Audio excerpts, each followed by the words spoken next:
చిత్తూరు జిల్లా కుప్పం తెలుగుదేశం పార్టీ కార్యాలయంలో రాష్ట్ర కార్యదర్శి గోపీనాథ్ ఆధ్వర్యంలో బలిజ జేఏసీ మీడియా సమావేశం ఏర్పాటు చేశారు. బలిజలు మొత్తం టీడీపీ వైపే ఉన్నారని బలిజ జేఏసీ సభ్యులు అన్నారు.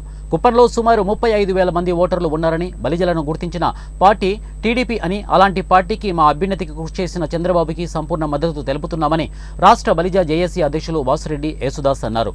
కుప్పంలో బలిజ కాపు కులస్తుల సమావేశంలో ఎమ్మెల్సీ కంచర్ల శ్రీకాంత్ పాల్గొని మాట్లాడారు. కుప్పంలోనే కాకుండా రాష్ట్రంలో ఎప్పుడూ బలిజలు టీడీపీ వైపే ఉన్నారని అన్నారు.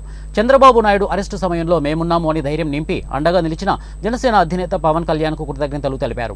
వైసీపీ చేస్తున్న అరాచకాలను అడ్డుకట్ట వేయాలని టీడీపీ జతకట్టి టీడీపీతో కలిసి పోరాడుతున్న జనసేనానికి బలిజ కులస్తుల తరపున ధన్యవాదాలు తెలిపారు. రాబోయే ఎన్నికల్లో తమ కులస్తులు మొత్తం చంద్రబాబు వెంట నడిచి రాష్ట్రంలో అధికారంలోకి తీసుకొచ్చేందుకు కృషి చేస్తామని, అదేవిధంగా కుప్పంలో చంద్రబాబుకి 1,00,000 మెజారిటీ వచ్చేందుకు తమ సంపూర్ణ మద్దతు తెలుపుతామని అన్నారు. బలిజలు ఆర్థికంగా, సామాజికంగా, రాజకీయంగా ఎదిగేందుకు అన్ని విధాలుగా తోడ్పాటు అందించిన టీడీపీ కోసం ఎలాంటి పోరాటానికైనా సిద్ధమని తెలిపారు.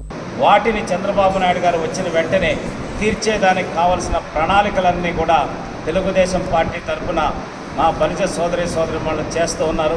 వాళ్ళందరికీ కూడా నేను మనస్ఫూర్తిగా ధన్యవాదాలు తెలియజేస్తూ ఉన్నాం. వాళ్ళు ఇచ్చిన సమాచారం, వాళ్ళు ఇచ్చిన విజ్ఞప్తులన్నింటినీ చంద్రబాబు నాయుడు గారి దృష్టికి తీసుకువెళ్ళి 100% వాళ్ళకి న్యాయం చేసే విధంగా, వాళ్ళ జీవన ప్రమాణాలు పెరిగే విధంగా, వాళ్ళందరికీ ఆర్థికంగా ఎదిగే విధంగా, వాళ్ళ బిడ్డలందరికీ విద్యా ఉద్యోగ అవకాశాలు కల్పించే దాంట్లో కూడా మేమందరం కృషి చేస్తామని చెప్పనేసి ఈ సందర్భంగా తెలియజేస్తూ ఉన్నాం.